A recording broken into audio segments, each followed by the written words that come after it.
Bonjour à tous. Les quelques 1000 agents des équipes du département de Savoie et de Haute-Savoie doivent assurer la sécurité des automobilistes sur plus de 6000 km de route, et ce toute l'année. Une grande partie de ces routes se trouve en altitude. Il y a la neige bien sûr, mais aussi le verglas, les risques naturels, les chassés-croisés des vacanciers. Les contraintes sont nombreuses. Nous allons en parler pendant une petite heure sur le plateau du Grand 8, une émission coproduite avec le Conseil Savoie-Mont-Blanc. Bienvenue.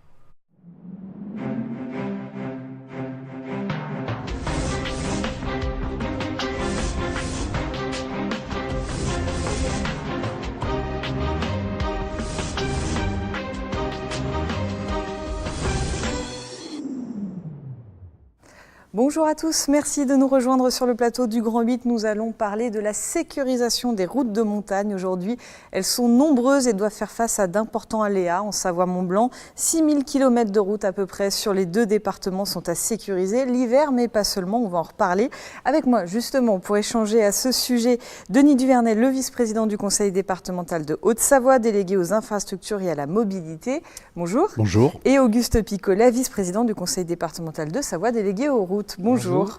Alors merci déjà à tous les deux d'être là. Nous sommes à Saint-Joriot aujourd'hui dans un centre d'exploitation assez récent. Il a été inauguré il y a 1 an et demi à peu près. Un mot peut-être sur cet endroit, Denis Duvernay ? Oui, absolument. Nous avons voulu recréer un centre d'exploitation des routes départementales à Saint-Joriot pour un problème de proximité, bien entendu, et surtout pour essayer de rationaliser la façon dont nous pouvons, je dirais, sécuriser et aménager toutes nos voiries. Et notamment, nous sommes au pied du Semnoz et nous avions besoin d'avoir un centre qui représente 8 personnes aujourd'hui, plus 3 parce que nous sommes en période hivernale, bien entendu, pour faire en sorte que nous puissions réaliser, je dirais, tout ce qui touche à notre voirie départementale dans son périmètre. Ces centres de proximité, que ce soit en Haute-Savoie ou en Savoie, ils sont importants, ce maillage territorial, disons. C'est très important puisqu'il faut jouer sur la proximité, notamment lorsqu'on a des chutes de neige importantes. Il faut que les engins puissent faire des rotations dans des délais minimums. En Haute-Savoie, nous avons, tel que ce centre ici, 29 centres d'exploitation des routes départementales, plus des points d'appui, 28 points d'appui que nous avons, surtout dans les stations, pour faire face à notre viabilité hivernale. Oui. Alors là, ça a été un investissement important pour la Haute-Savoie. Pour qu'on comprenne bien l'importance de la voirie et peut-être un peu plus précisément de la viabilité hivernale, puisqu'on est en plein dedans, qu'est-ce que ça représente comme budget pour vos deux départements ? En Savoie, le budget des routes, c'est en investissement plus de 50 millions. Et en fonctionnement, il faut compter entre 15 et 20 millions. Un budget stable toute l'année, c'est un budget dont on ne peut pas se passer, disons ? Alors, il y a les imprévus, comme ça a été le cas ces derniers jours avec des événements particuliers sur la Maurienne et dans les Grottes de l'Hardy. On en reparlera. Mais oui. chaque fois, depuis quelques années, nous essayons de faire des efforts complémentaires, notamment dans les secteurs de montagne et des accès aux stations en particulier. En termes de budget Oui, pour la si on parle Haute-Savoie ? budget global voirie pour le département de Haute-Savoie, c'est 127 millions d'euros pour l'année 2019 qui ont été effectivement votés. Mais plus spécifiquement, puisqu'on parle effectivement de la viabilité hivernale, généralement c'est entre 9 et 13 millions d'euros qui sont affectés à cette viabilité hivernale. Alors on va voir un peu plus précisément justement quand on parle de viabilité hivernale de quoi on parle avec des belles images signées Emmanuel Jaude. Le président Christian Montel s'est rendu dans les Aravilles il y a quelques jours auprès des équipes au petit matin. On regarde le reportage. Avant même les premières lueurs du jour, le balai des déneigeuses illumine les routes enneigées. Chaque matin, ils sont près d'une dizaine d'agents à sillonner les Aravis à bord de leurs engins. Un travail de l'ombre auquel a participé Christian Monteil qui a tenu à féliciter lui-même ses garants de la sécurité de nos routes. 450 personnes travaillent à partir de 150 circuits de déneigement, du matériel, des hommes qui travaillent pour que nous puissions travailler nous-mêmes, aller sur nos lieux de travail, accueillir les touristes. Et j'étais vraiment émerveillé, encore une fois, à côté du pilote, c'est un vrai pilote de cet engin, qui est d'une grande agilité, plus de 20 tonnes, une espèce d'agilité extraordinaire pour prendre la neige, la pousser, laisser passer, parce qu'on travaille sous circulation, laisser passer les usagers.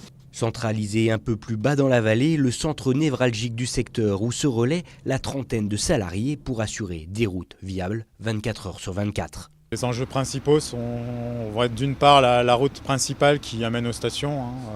D'un point de vue économique, c'est important. Après, on a 2-3 secteurs de montagne, type col des Aravis, où on peut être amené à avoir du travail un peu particulier, des congères qui vont se former, chute de neige importante puisqu'on est en altitude. Donc voilà, c'est les points névralgiques. L'état des routes, tout comme la viabilité hivernale, compte d'ailleurs parmi les grandes priorités du département de Haute-Savoie, qui investit chaque année entre 12 et 15 millions d'euros à cet effet. Alors, on l'a vu là avec ce reportage d'Emmanuel, on le sait, on est en pleine saison hivernale. C'est une saison qui se prépare beaucoup en amont pour les équipes et pour vos services? Oui, c'est un travail à l'année, hein, sachant que nous avons aujourd'hui en Savoie 500 agents qui sont sur le territoire et on complète ces personnels par 150 vacataires qui prennent leurs fonctions le 1er décembre jusqu'au 30 avril. Donc il y a de la formation pour ces personnels, notamment les vacataires. Et il est important de prendre un peu les devants. Hein. Et puis il faut alimenter les centrales à Saumur, il faut alimenter les stocks de sel. Donc tout ça commence au mois de début juillet hein, pour préparer ces stocks.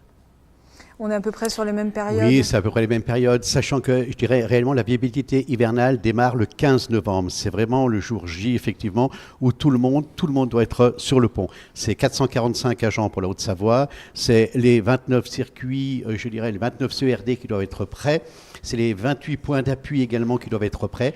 Tout doivent être alimentés, je dirais, en sel, comme vient de me dire mon collègue, effectivement. Et à partir de là, je dirais que les matériels ayant été, je dirais, préparés à l'avance, nous sommes opérationnels à partir du 15 novembre. Oui, en Savoie, nous avons plus de 200 engins, qu'il s'agisse des engins spécifiques, comme les alpicrabes, les midicrabes, les babicrabes. Donc ça, c'est quoi? C'est les chasse-neige pour faire ça? Chasse-neige, équipés d'une étrave, des ailerons, de manière à déneiger. Hein. Ces matériels-là ne font que ça. Ensuite, nous avons quelques 150 camions équipés d'étraves, voire des ailerons, et puis, comme on voit ici, équipés de bacs à saumure ou à sel. Et puis, nous avons en Savoie une dizaine de fraises qui interviennent lorsqu'il y a des avalanches, et notamment au printemps, lorsqu'il faut ouvrir l'école. Pareil, en termes d'équipement, Oui. je suppose qu'il y a un parc assez lourd, assez important. Oui, en Haute-Savoie, c'est 145 camions, effectivement, qui sont dédiés au déneigement. Peut-être un peu moins de matériel spécifique que la Savoie, parce que nous avons quand même des cols qui sont moins hauts que la Savoie, effectivement. Mais par contre, en termes de nombre de kilomètres que nous avons à déneiger, c'est à peu près pareil, le même nombre de kilomètres. Si on parle des circuits de déneigement, comment ça se passe pour organiser ces différents circuits? Puisqu'on l'a dit, à peu près, il y a plus de 3000 km de route dans chaque département. Il faut certainement prioriser. Donc comment ça se passe pour décider de ça? Alors, en Haute-Savoie, nous avons 3 types de voiries. Nous avons le réseau structurant qui fait à peu près 1050 km. Alors, à partir de là, si vous voulez, c'est le réseau le plus utilisé. Ensuite, nous avons ce qu'on appelle le réseau économique, 850 km, et ensuite le réseau local. Ça veut dire que nous donnons quand même des priorités en fonction du type de réseau sur lequel nous nous trouvons. Et bien entendu, pour activer, je dirais, tous nos personnels sur le terrain, nous avons ce qu'on appelle des patrouilleurs. Ce sont des gens qui, à partir de 3 heures du matin, circulent sur nos routes et regardent effectivement qu'est-ce qu'il y a lieu de faire, du déneigement, du salage, éviter les plaques de verglas. Je dirais que nos personnels sont à pied d'œuvre à partir de 3 heures du matin pour après vraiment faire démarrer les opérationnels à partir de 4 ou 5 heures du matin. Et nous avons en Savoie à peu près la même organisation, si ce n'est que nous avons des centres d'exploitation dans tous les cantons, enfin ex-cantons, mais aussi des centres de déneigement dans toutes les stations, avec du matériel sur place et bien sûr du personnel sur place, qui loge sur place. Et donc, comme vient de le dire mon collègue, dès 4 heures du matin, en fonction de la météo, ou encore les samedis chargés, il y a des rotations qui se font toute la nuit pour permettre l'accès des touristes dans les stations. Les méthodes, les organisations, je suppose qu'elles ont évolué au fil des années. On parlait de la Saumur tout à l'heure, on verra un reportage dans quelques minutes. Il faut s'adapter aux nouvelles technologies, aux nouveaux enjeux environnementaux aussi.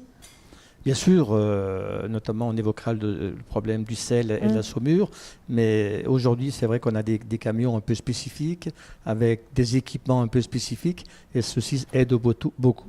Et puis l'ensemble de nos camions sont reliés à un centre en cas d'accident ou en cas de difficulté, de manière que aujourd'hui un chauffeur n'est plus isolé lorsqu'il va en station, notamment dans les périodes de tempête, et il peut être mis en relation téléphoniquement avec ses collègues.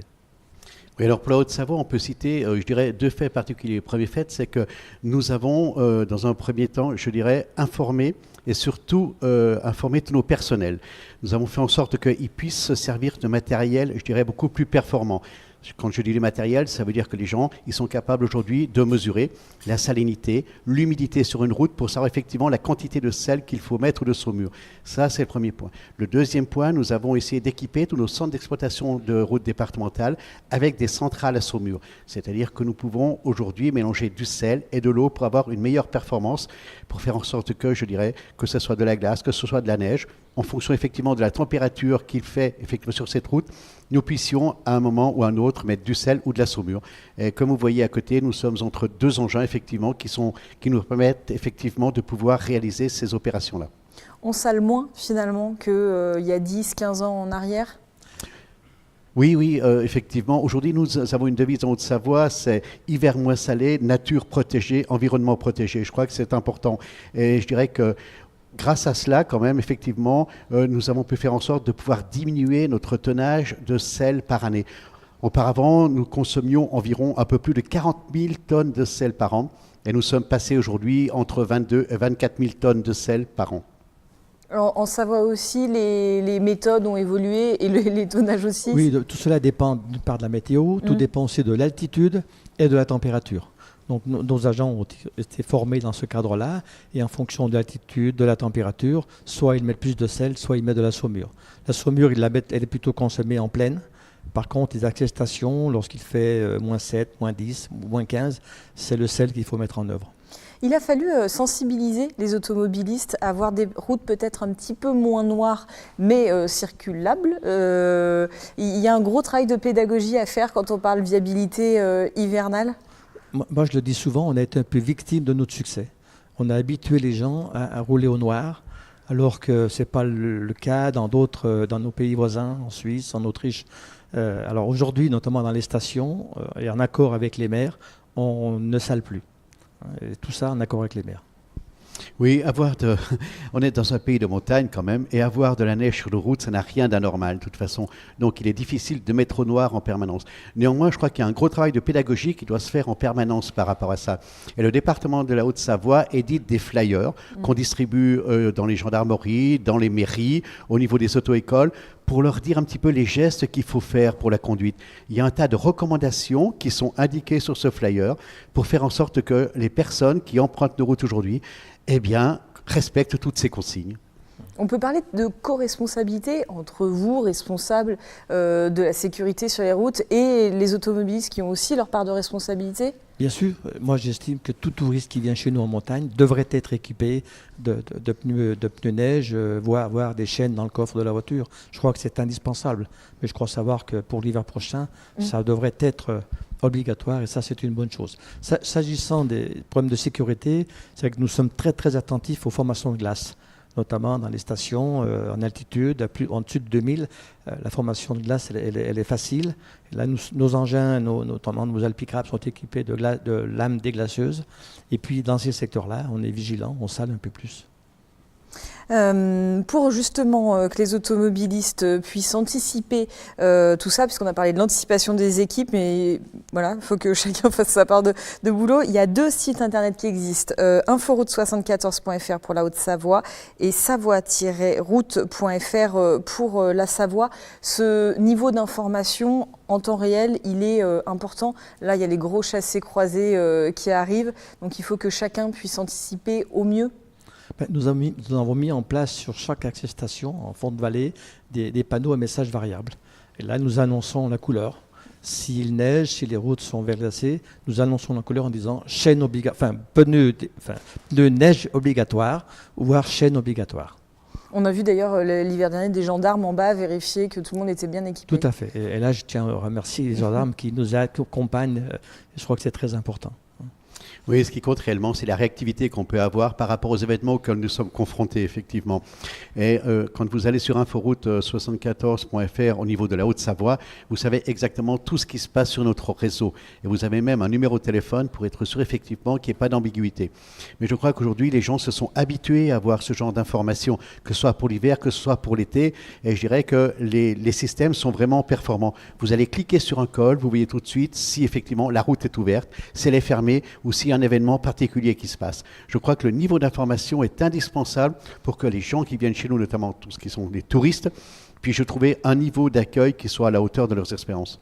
Et là, l'idée, encore une fois, c'est d'anticiper pour éviter que les problèmes se déplacent trop près des stations. Oui, bien sûr. Bon, on ne peut pas enlever la neige avant qu'elle tombe, de toute façon, ça c'est certain. Par contre, effectivement, annoncer des mesures de précaution, je crois que c'est important quand même. Puis, il nous arrive de temps à autre de fermer aussi des routes d'accès pendant une période déterminée, notamment lorsqu'il faut déclencher une avalanche, ce qu'on appelle des PIDA.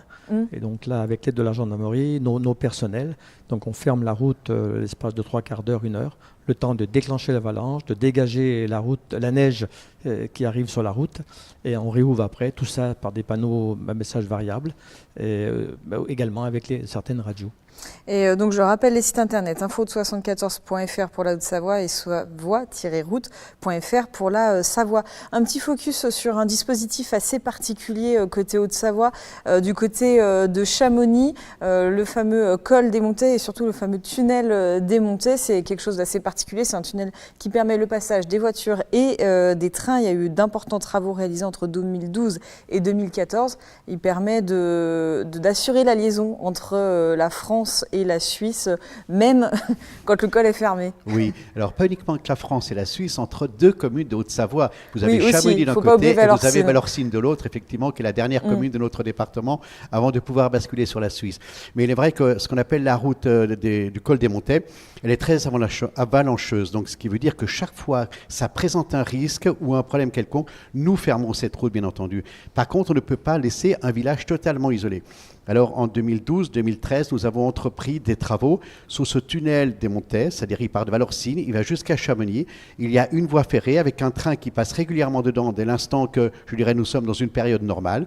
Et dès l'instant que la route est fermée, je dirais, nous avons mis en place un système pour faire en sorte que les voitures puissent passer. Alors, c'était un très gros investissement qui s'est terminé l'année passée, 23 millions d'euros, dont 13 millions qui ont été mis par le département de la Haute-Savoie, pour faire en sorte que, dès lors que nous avons fermé cette route du col des Montets, nous puissions envisager effectivement des passages de véhicules dans un sens et dans l'autre. Bien entendu, les voitures ne peuvent pas se croiser dans ce tunnel. Mais je dirais, on essaye d'échelonner en fonction des files d'attente pour que les voitures puissent tous passer dans un délai raisonnable. La priorité, c'est de pouvoir continuer à circuler. Alors, c'est vrai au tunnel des Montets, mais un peu partout, il faut pouvoir continuer à circuler l'hiver. Ah mais bien sûr, ça c'est incontournable. De toute façon, nous sommes obligés de nous déplacer pour toutes les raisons. Et je pense notamment aux problèmes de sécurité, que ce soit les pompiers, les gendarmes aussi, que ce soit effectivement les SAMU. C'est important d'avoir des routes qui soient toujours accessibles. Un mot sur la Savoie, on a parlé de la Saumure, on va partir du côté de Yenne, qui est l'une des 3 centrales qui fabriquent la Saumure pour la Savoie, avec un dispositif un peu particulier puisque vous réutilisez, vous allez expliquer ça mieux que moi, des déchets, si je puis dire, de l'usine Métaux Spéciaux qui est située à Plombières. Oui, cette usine est située à côté de Moutier, qui fabrique du sodium. Et pour fabriquer ce sodium, cette société fait venir chaque semaine un train complet de sel, 1200 tonnes, qui arrive de l'étang de Berre, à côté de Marseille. Et il y a à peu près 20% de ce déchet de sel qui, il y a maintenant encore 6-7 ans, ces déchets repartaient par camion à l'étang de Berre. Donc nous avons travaillé pendant 2 années avec la société Métaux Spéciaux. Et donc aujourd'hui, nous récupérons ce sel, ces déchets de sel, qui nous est remis gratuitement. Nous allons le chercher par bac dans l'usine. Et ce sel, il faut savoir qu'avec 1 tonne de sel, nous fabriquons 3500 litres de saumure. Donc grosse économie. Tout à fait. Alors nous avons installé des centrales à saumure sur différents secteurs du département. On les stocke et ensuite on l'utilise. Ce qui fait qu'aujourd'hui, en moyenne, on dépensait un peu comme la Haute-Savoie 25 000 tonnes de sel, voire dans les années un peu particulières jusqu'à 30 000. Aujourd'hui, nous pensons redescendre autour de 15 000 tonnes de sel pur, remplacé par la saumure. On va voir comment ça se fabrique, cette fameuse saumure. C'est un reportage réalisé avec Tancred Bérard à Yenne. 3200 km de routes à sécuriser, dont 1000 au-dessus de 1000 mètres d'altitude. Chaque hiver, les équipes du département assurent le déneigement et la sécurisation des routes savoyardes. 24 centrales réparties sur tout le territoire permettent aux équipes de gagner en proximité et réactivité. 3 permettent la fabrication de saumure à M, Albertville et ici à Yenne. La saumure, une eau concentrée de sel. De la fine de sel dans de l'eau avec un pourcentage de à peu près 21%. Et ce procédé est assez long car nous utilisons des fines de sel qui viennent de l'industrie automobile, enfin des métaux spéciaux. La fabrication est régulière car en période hivernale on utilise beaucoup et en plus nous fabriquons pour d'autres centres d'exploitation qui n'ont pas de machines pour fabriquer. Ils ont des silos de stockage mais pas de centrale de fabrication. Depuis 2009, tous les agents du département ont été formés à l'utilisation de cette eau concentrée. Les 3 centrales de fabrication du département desservent une vingtaine de cuves, 790 mètres cubes de stockage à disposition au quotidien. La saumure, on l'utilise parce que le sel est déjà fondu, donc il est dissous dans l'eau, donc il est efficace tout de suite. C'est-à-dire que dès qu'il est répandu au sol, il peut attaquer du verglas et faire fondre le verglas. Il peut commencer à faire fondre le sel. Et donc on l'utilise avec le sel pour justement, le sel est là pour prolonger après l'efficacité de la saumure dans le temps. Parce que la saumure, sa durée de vie n'est pas longue, après elle va se diluer. Donc le sel, lui, il va commencer à fondre et prendre la suite. Ça s'est mis en place en 2008. La centrale à saumure, dont celle de Yenne, a été fabriquée pour l'occasion, mis au point avec des gens du département et le fabricant. Et donc une fois que ça a pris à peu près 1 an, et une fois que cette centrale a été mise au point, après il y a eu 3 centrales qui ont été installées sur la Savoie. Chaque année, le Conseil départemental de Savoie consacre près de 15 millions d'euros à la viabilité hivernale. Et de la viabilité hivernale, nous allons parler de la protection des routes contre les risques naturels et ils sont assez nombreux dans nos beaux territoires de montagne. Je suis toujours accompagnée par Denis Duvernay et Auguste Picolet, respectivement vice-président en Haute-Savoie et en Savoie en charge des routes. Et Jean-Philippe Jarin nous a rejoint. Bonjour. Bonjour. Alors vous êtes ingénieur en géotechnique. En quoi ça consiste ? En quoi ça consiste notre métier ? Ça consiste en, globalement, pour la partie risque naturel, des études préalables pour diagnostiquer les risques qui pourraient survenir, les phénomènes qui pourraient survenir, notamment sur les routes, sur des zones habitées également. Et puis ensuite, à suivre ces travaux, à préconiser les travaux, à suivre leur réalisation pour s'assurer qu'ils sont réalisés dans de bonnes conditions. Et puis ensuite, à accompagner les gestionnaires des ouvrages pour maintenir en état leur patrimoine d'ouvrage. Alors quand on parle de routes de montagne, à quel type de risques naturels on peut être confronté, et notamment en Savoie et Haute-Savoie ? Alors, les risques naturels en montagne, globalement, ce sont essentiellement des risques gravitaires, donc liés à la gravité. Ça peut être des éboulements rocheux, des chutes de pierres. Ça peut être des glissements de terrain qui proviennent de l'amont et qui se propagent jusqu'à la route. Ça peut être des glissements de terrain qui se déclenchent à l'aval de la route et qui peuvent emporter une partie de la chaussée. Ça peut être des avalanches pendant les périodes hivernales, avalanches de neige, et puis il y a tous les risques d'inondation, de débordement de ruisseaux, de lave torrentielle, donc avec une forte présence d'eau dans les phénomènes. Et ces dernières années, d'ailleurs, on aura l'occasion d'en reparler, que ce soit dans les 2 départements, les routes n'ont pas été épargnées. Ils peuvent être anticipés, ces risques naturels ? Alors, dans une certaine mesure, oui, on arrive à identifier certaines zones qui sont plus susceptibles de faire l'objet de phénomènes. Après, toute la question est de savoir quand est-ce que le phénomène va survenir. Et globalement, on va pouvoir mettre en œuvre des dispositifs de surveillance pour suivre les sites. Donc ça, c'est dans les secteurs qui ont déjà été identifiés comme un peu sensibles ? Tout à fait. Dans ce cas-là, on peut mettre des capteurs pour suivre les évolutions du milieu, voir et faire des mesures éventuellement discontinues, donc tous les mois, tous les 3 mois, voire des mesures continues si on pense qu'il y a une évolution importante qui peut se produire. Dans le cadre d'une surveillance continue, donc on a les mesures qui sont réalisées, qui sont transmises en général sur à distance et qui peuvent faire l'objet de déclenchement d'alertes des personnels en charge de la gestion des enjeux. Et en cas de dépassement de seuil, on peut même aller jusqu'à une gestion automatique de la circulation sur la route avec des feux tricolores, avec des barrières qui se ferment pour empêcher la circulation. Cette anticipation, je suppose qu'elle est très importante quand on a la responsabilité des routes.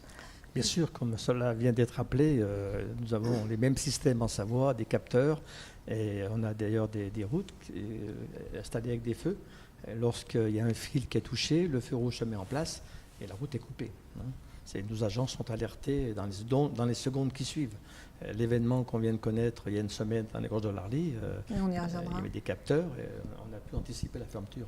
Et donc du coup assurer la sécurité des automobilistes. Bien sûr. Ce qui n'est pas rien. Cette anticipation, comment elle se concrétise aussi au niveau des équipes? Il faut pouvoir être réactif très rapidement.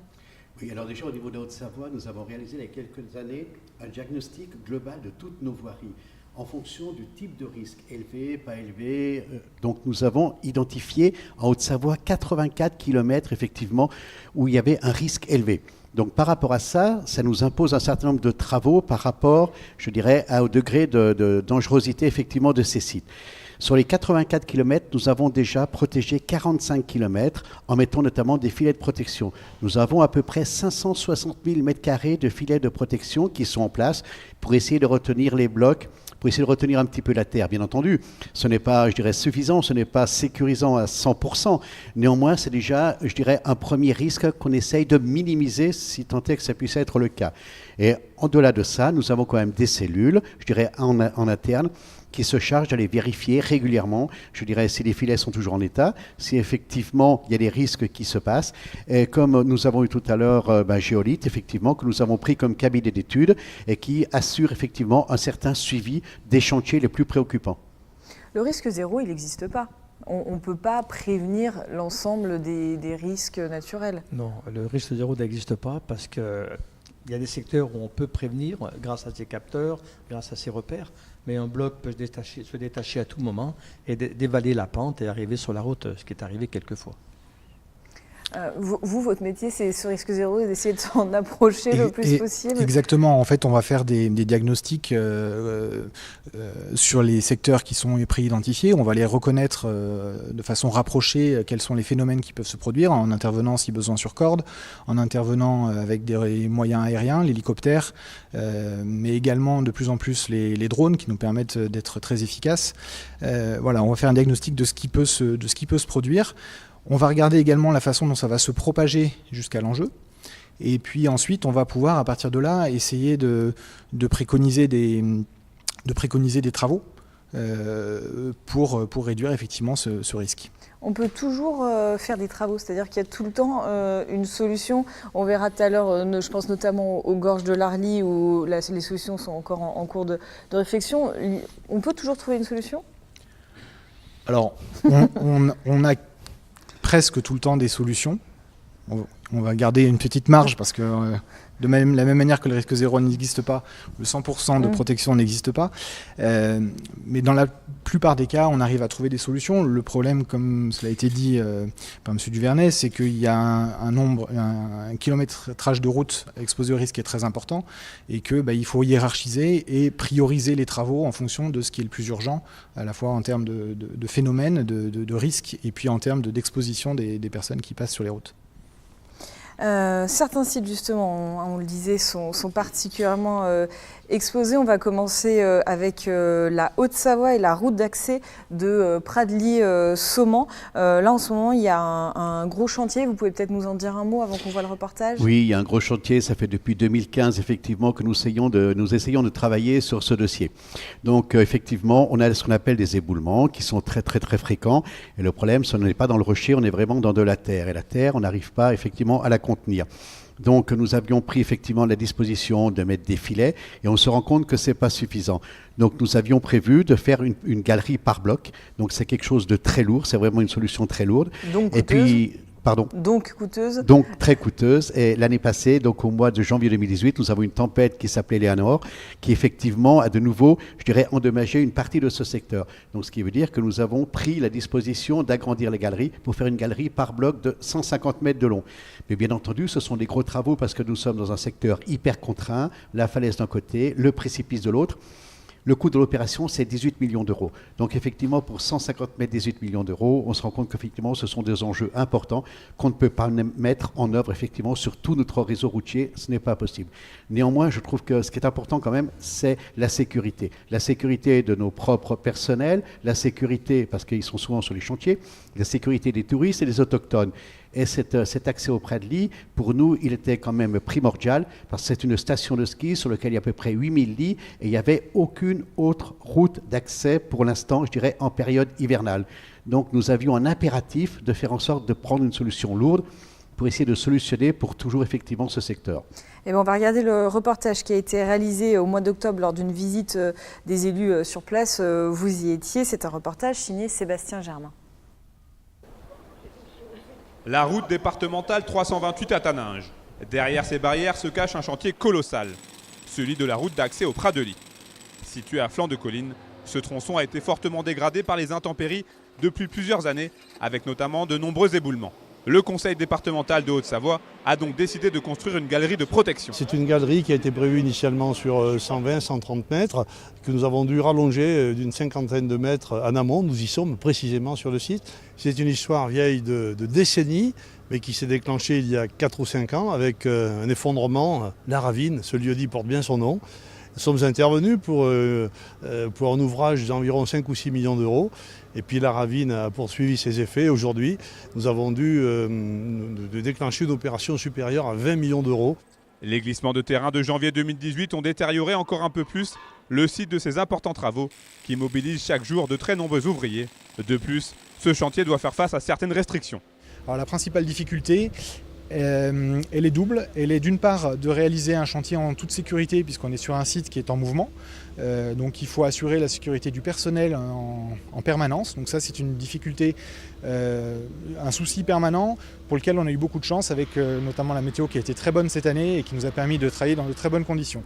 La deuxième difficulté, c'est le travail dans un espace restreint, espace à la fois géographique puisque la longueur du chantier est très restreinte, 150 mètres de chantier, une route qui fait 8 mètres de large. Pour la commune de Taninges qui partage la station de Pradly-Saumont avec Mieuxy, cette future voie d'accès est bien entendu une très bonne nouvelle. Depuis 3 hivers, nous avons des conditions très difficiles d'accès au Pradly avec des fermetures temporaires de la route.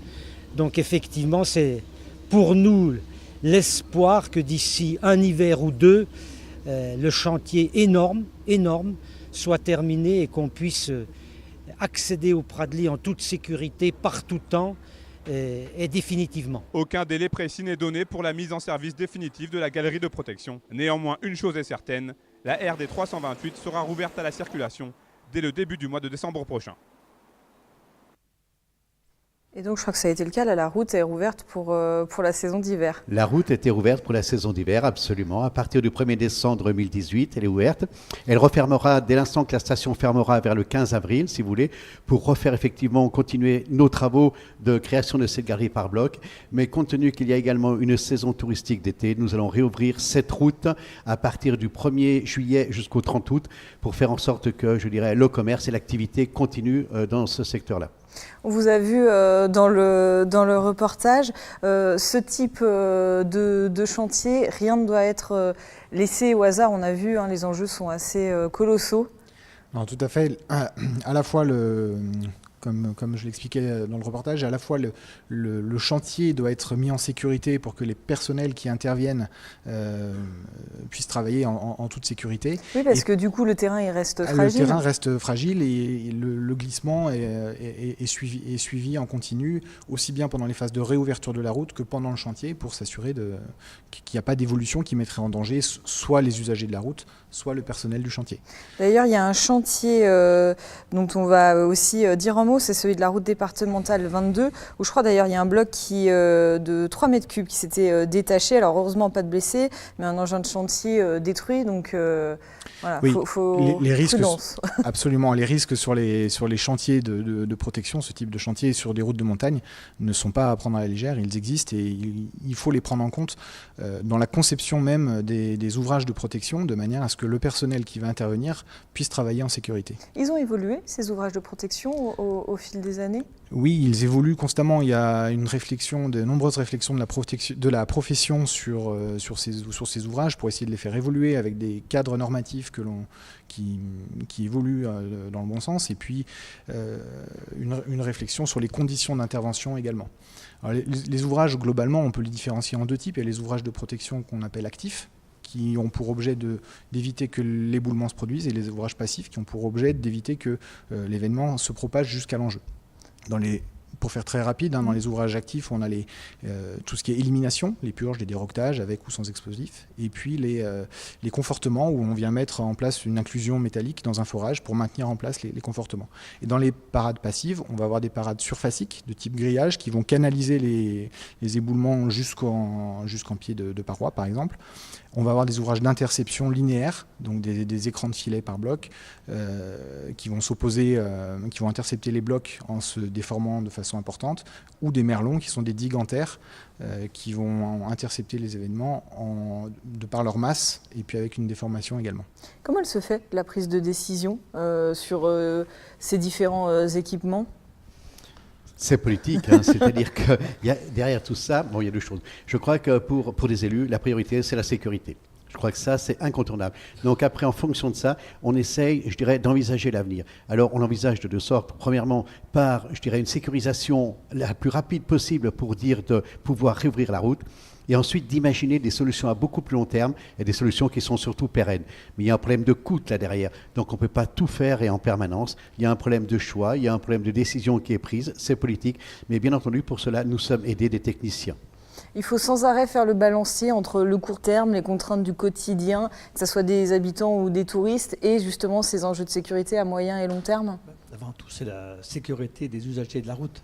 Et chaque fois qu'il y a des craintes, des inquiétudes, nous devons mettre en place les mesures appropriées. Et d'ailleurs, on en reparlera évidemment pour la Savoie. Je l'ai évoqué, le chantier de la R222, donc là on est dans le Chablais. C'est une route qui est entre Thonon et Châtel avec pas mal d'éboulements, pareil, ces dernières années. Donc elle a été rouverte là pendant les vacances de février, mais un important chantier se poursuit.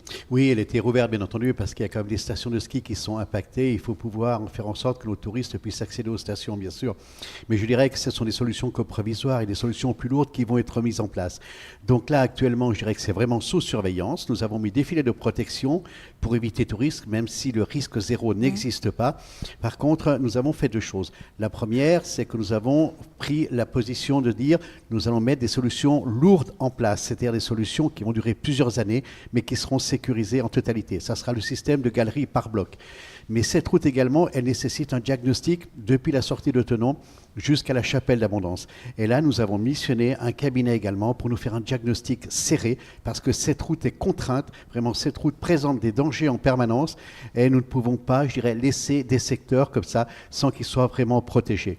Jusqu'à présent, nous avons de la chance, nous n'avons pas eu d'accident mortel sur cette route, mais nous sommes effectivement en zone de montagne, avec des roches qui sont friables, qui ne tiennent pas spécialement. Donc il est impératif, je dirais, de les sécuriser au maximum. Les routes, on a tout le temps connu ce type de risque naturel, ou est-ce que là, on le sait, on parle souvent de dérèglement climatique, il y a aussi plus de monde sur les routes, notamment vers les stations. Les risques, ils sont accrus au fil des années, ou on en entend plus parler ? Alors, je pense qu'il y a toujours eu des risques. Il y a une acceptation de la société qui est différente aujourd'hui de celle qu'elle était il y a quelques années ou quelques dizaines d'années. Après, il y a également un impact quand même du changement climatique avec des phénomènes de précipitations très importantes. On parlait tout à l'heure de la tempête Eleanor, c'est des cumuls de pluie qui sont très importants et l'eau a globalement un rôle important dans le déclenchement de ces phénomènes. Donc il peut y avoir également une augmentation en tout cas ponctuellement, lors de phénomènes pluvieux très importants, du nombre d'événements. Oui. Alors il y a une route qui connaît des aléas depuis des années, c'est la fameuse route des gorges de l'Arly en Savoie. Donc il y a eu de nombreux aléas au fil des années. Le dernier en date, c'est là, il y a quelques jours, début février, avec un très gros éboulement. Qu'est-ce qui se passe sur cette route entre Ugine et Megève ? Bien, comme un peu partout, nous avons de la roche friable. Et puis, en fonction des aléas météo, ça vient d'être précisé, beaucoup de pluie, et bien on assiste à des éboulements très, très, très conséquents.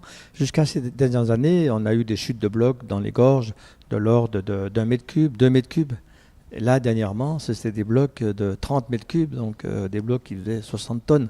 Et là, quels que soient les procédés, rien ne résiste. Oui, ça veut dire que là, les systèmes de protection ne suffisent plus. Il faut aller voir encore plus loin. Plus loin, c'est faire un tunnel, sous réserve que la montagne est solide. On ne peut pas faire, notamment à l'entrée des gorges. On a le secteur de Montgombert où on a eu des glissements de terrain énormes qui remontent jusqu'à près d'1 kilomètre en amont. Et là, le tunnel ne tient pas, quoi. Donc, c'est pas simple. Donc les solutions sont en train d'être cherchées. Alors là, concernant les gorges et notamment l'éboulement des Cliets, on travaille sur soit purger, mais dans des conditions difficiles, parce qu'avant tout, il faut protéger aussi les personnes qui travaillent sur ces sites, dans des pentes vraiment abruptes.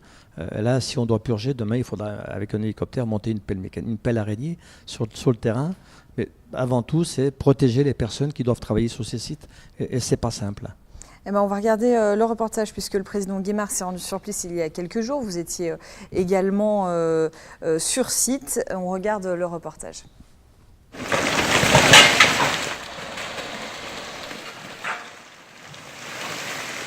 Samedi 9 février, 8000 m3 de rochers se détachent et emportent une partie du tunnel des Cliets et de la route départementale 1212 avant de s'échouer dans l'Arly. Certains blocs atteignent les 50 tonnes. C'est l'éboulement le plus important enregistré sur ce tronçon par les services du département. Une quarantaine de capteurs est installée sur le secteur. La route avait donc été fermée quelques heures plus tôt. Au mois d'août, on était par exemple sur des mouvements de l'ordre de 2 mm par mois, ce qui commence à être significatif. Au mois de décembre, on était passé déjà à des mouvements de l'ordre de 1 à 2 cm jour. Quand on a décidé de fermer, on était de l'ordre de 15 cm jour. Et c'est passé assez rapidement à 2 cm par heure. Et après, samedi, l'éboulement a été extrêmement rapide. Le secteur est instable depuis des années. En 2014, 5000 m3 s'étaient déjà effondrés. Une casquette métallique provisoire avait été installée ces dernières semaines pour prévenir les petits éboulements. Nous avions mis une protection provisoire en métal et qui était provisoire, puisqu'elle devait être démontée ensuite pour faire dégringoler la masse instable qui était encore en amont. Donc nous ne regrettons pas d'avoir fait ces travaux, parce que de toute manière, si nous avions fait des travaux plus conséquents, c'est-à-dire par exemple si nous avions coulé du béton ou si nous avions mis des pare-blocs, donc pas du métal mais de l'aggloméré, ils auraient été également embarqués. L'élément nouveau par rapport aux autres éboulements de ces dernières années, c'est que les blocs sont beaucoup plus gros qu'avant et ils tombent de beaucoup plus haut. Nous n'allons pas abandonner les gorges de l'Arly. Pas question donc de fermer cette route, lien entre Savoie et Haute-Savoie. Elle aura déjà coûté près de 30 millions d'euros. Il faudra des mois de diagnostic et de travail avant d'envisager sa réouverture. Plusieurs milliers de mètres cubes sont encore suspendus. On a un éboulis suspendu, si vous voulez, d'à peu près 4000 qui est en train de bouger, qui descend tous les jours. Et puis on a ce qu'on appelle l'encaissant, donc le terrain qui est derrière. Les cibles qui nous restent montrent que le mouvement continue sur cet encaissant. Et cet encaissant représente 15 000 m3. C'est cette partie-là qu'on souhaiterait pouvoir éliminer en la terrassant, pour autant que ce soit faisable. Parce qu'il se peut qu'on ne puisse pas le faire pour que ce ne soit pas suffisamment sécuritaire pour le personnel, et auquel cas on ne pourra pas le faire. En attendant une solution, touristes et habitants devront se passer de la route des gorges de l'Arly cet hiver au moins. La déviation par Héry-sur-Ugine est toujours mise en place. Donc là, on vient de le voir dans ce reportage, fermeture pour plusieurs mois. On a entendu le président, pas question de fermer définitivement cette route, elle est indispensable à la Savoie. Cette route est importante parce qu'elle permet de desservir le Val d'Arly et c'est aussi une liaison avec nos amis haut-savoyards en direction de Megève. Nous avons la RD 109 qui passe par Héry, mais ça reste aussi une route de montagne avec des problèmes aussi de glissement de terrain. Et donc, il faudra à tout prix, d'une manière ou d'une autre, rétablir cet itinéraire dans les gorges. Avec donc là un lourd diagnostic à faire et la question, on l'a entendu, de la sécurité du personnel sur un chantier de cette ampleur-là. Avec l'aide du bureau d'études, donc nous travaillons actuellement sur donner une réponse à cet événement exceptionnel. Soit on va purger, miner tout ce qui doit tomber, purger, soit envisager d'autres solutions. Pourquoi pas peut-être un petit tunnel sur une longueur de 150 à 200 mètres. Mais tout ça mérite des études approfondies. Et un coût important, on l'a dit, là à peu près déjà 30 millions d'euros sur cette route. Ça va sans doute continuer. Donc il faut aussi prioriser. Cette route nous a été transférée en 2006. Notamment 300 km de route, y compris le tunnel du Chat, etc., etc. Et donc, depuis 2006, sur cet itinéraire, nous avons investi entre 25 et 30 millions d'euros. Nous avons eu également le 1er mai 2015, où la route, là, un peu en aval du secteur des Cliais, qui a été emportée sur 400 mètres, qu'il a fallu remettre en état, reconstruire. Les travaux d'ailleurs se poursuivent par des enrochements, ils sont en cours actuellement. Et donc c'est des chantiers importants. En 2007, quand la route nous était transmise, nous avons réalisé un pare-bloc, 195 mètres, 7 millions d'euros, pour vous dire que ce sont des équipements qui coûtent très cher. Et donc du coup, en parallèle, vous parliez tout à l'heure de l'entretien des routes, notamment d'accès aux stations. Certains petits chantiers, entre guillemets, doivent être retardés. Non, alors tout ce qui touche, chaque fois qu'il y a un problème de sécurité, il n'y a pas question de faire des économies, il faut sécuriser les routes. Alors c'est vrai que quand il s'agit de projets programmés, on peut les reporter d'une année ou deux. Hein. Mais tout ce qui touche à la sécurité, il n'y a pas de délai, c'est dans l'immédiat, on doit rétablir la situation et la sécurité. Et un autre chantier, puisque décidément la fin d'année 2018 et le début d'année 2019 est agité, ça se passe en Maurienne. Il y a eu 2 éboulements de la falaise de la Praz fin décembre. Quelques 160 mètres cubes de roches se sont effondrés. Une partie a atteint la route 1006. Elle est donc fermée entre la Praz et le Fresnay. Des déviations ont été mises en place par l'autoroute. On en est où de ce chantier important ?